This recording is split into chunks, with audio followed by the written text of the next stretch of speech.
Refrigerant charge for HVAC, the air conditioning unit. When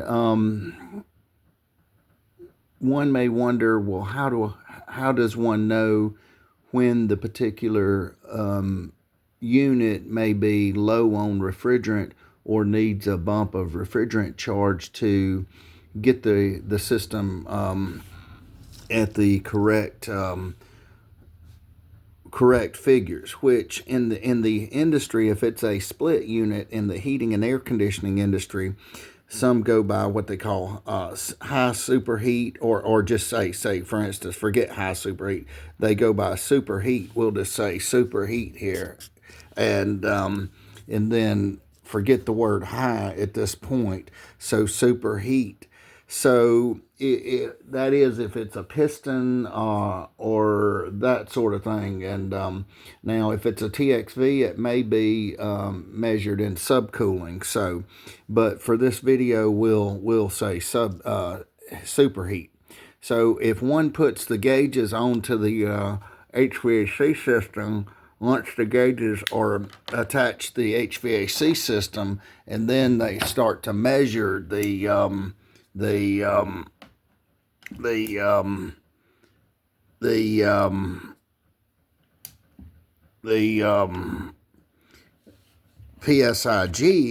So if we're measuring superheat, it's done on the cool side. So if one actually looks here at the numbers progressively go from low to high. So again, low to the higher numbers. So if we go to, hypothetically, if we go over here to, let's see, say, if we go over here to 100, and then we go, and we're using R22, that's the green refrigerant. We go over here and we find out the temperature. I'm not sure if this is considered the saturated temperature, but the temperature here, it may or may not be. I'm not certain on that. But anyway, we cross-reference 100, go over here to the temperature. This would be 60 degrees. This means the A coil somehow would be around there, or the temperature where it starts to go from liquid to vapor and starts to cool off in the thing. Now, if we note here, if we go, say, 50 degrees, we note that we're down below 30 degrees. So we're in trouble. So what this means here is, in simple terms, and not getting too complicated here, say we have a high superheat. Say we want to measure superheat. So we have superheat, but we have a high superheat and a low suction pressure.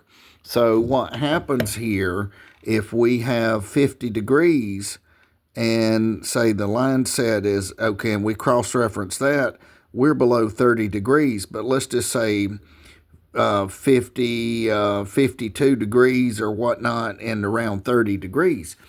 So the question being now, if we look and we run the superheat, the superheat calculation, the superheat formula, when we run the superheat formula, if we have a high superheat and a low suction pressure, PSIG, then there could be other factors, but it could be a telltale sign. And if there's frost on the bigger line normally has a piece of insulation on it, sort of like one would wrap their copper pipes if it were to prevent them from freezing. So, but if you start to notice frost on that larger copper line, it could be a telltale sign. Now, it's not a 100%. There are other factors involved. But if we know we measure a high superheat and a low suction pressure, we could have a low refrigerant charge on the system, which in turn means that enough refrigerant needs to be added to the system to bring the superheat to around, say, 15 degrees superheat. Thank you for watching. Have a wonderful day.